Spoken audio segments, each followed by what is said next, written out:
e de enviar alguém para morrer em lugar da humanidade. Eu contei aqui na escola dominical para os irmãos que uma mãe colocou a filhinha para dormir e ela dizia para a filha: fique dormindo aqui porque a mãe precisa fazer algumas coisas ainda na cozinha. Aí a filhinha, a criança dizia assim: mãe, eu estou com medo. E a mãe dizia assim: não, filha, não precisa estar com medo, Deus está contigo, está com você. E a criança dizia assim: não, eu estou com medo, mãe, não me deixe sozinha, não precisa ficar com medo, Deus está com você.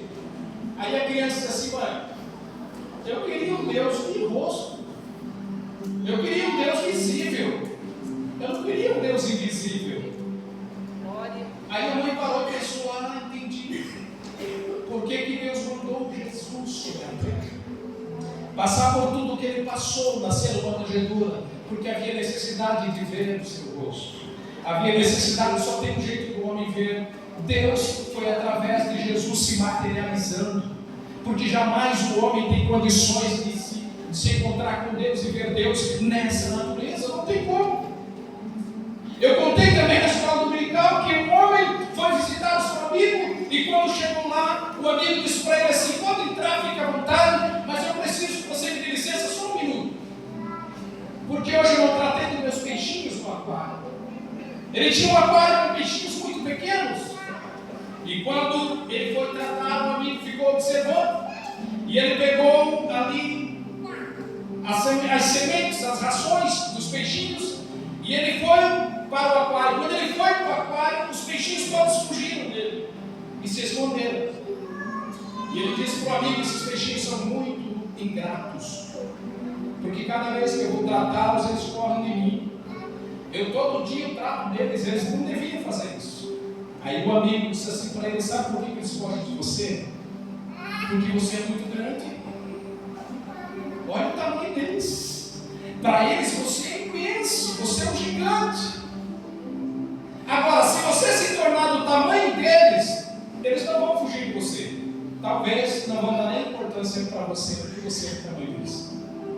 Foi o que aconteceu com Jesus. Se Deus aparecesse para nós, você já pensou? O homem, o ser humano, tem medo de coisas grandes, de monstros. Você já pensou no ser do tamanho do morragudo? Nós temos medos. Temos medo de animais grandes, enormes. Você já parou para pensar? Nós se encontrar com Deus não há condições. Por isso que Jesus se tornou homem. E ele se tornou um homem. E aí o homem não ficou com medo dele a ponto de nem dar importância para Jesus. E quando Jesus viveu nessa terra, cumpriu seu ministério, foi para a cruz, se entregou, morreu em nosso lugar, ressuscitou.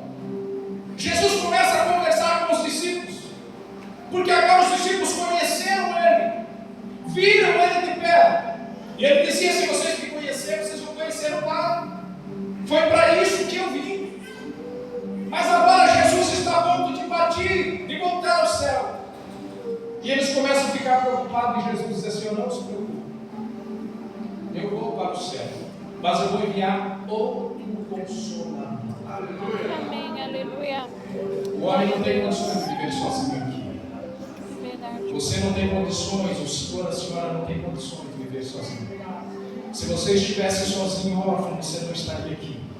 O desejo de Satanás era te esmagar vivo, era te engolir vivo, era acabar com você naquele acidente, naquela tragédia, naquela depressão, naquele problema, naquela angústia que você passou. O desejo do diabo era ter acabado contigo.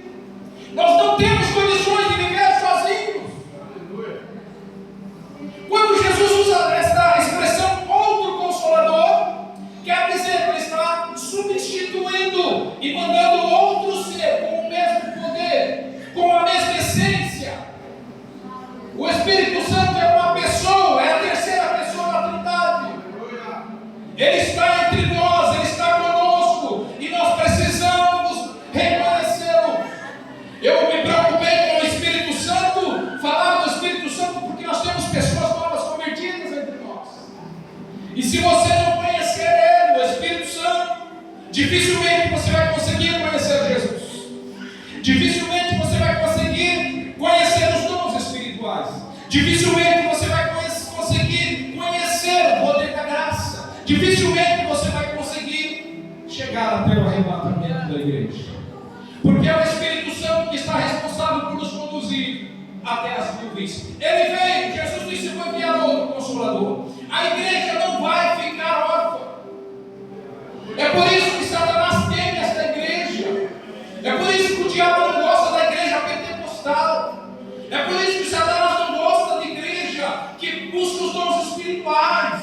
Ele não gosta, ele odeia. Aleluia.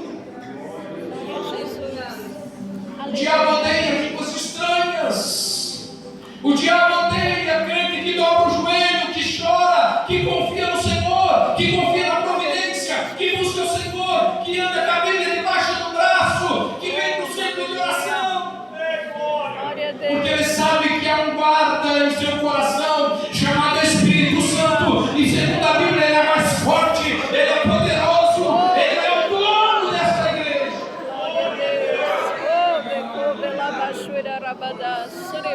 Ele está aqui esta noite. Oh, decanto la basura rabadas. Deus está aqui. Oh, Não dá tempo de nós ficar lendo os versículos. Eu anotei vários.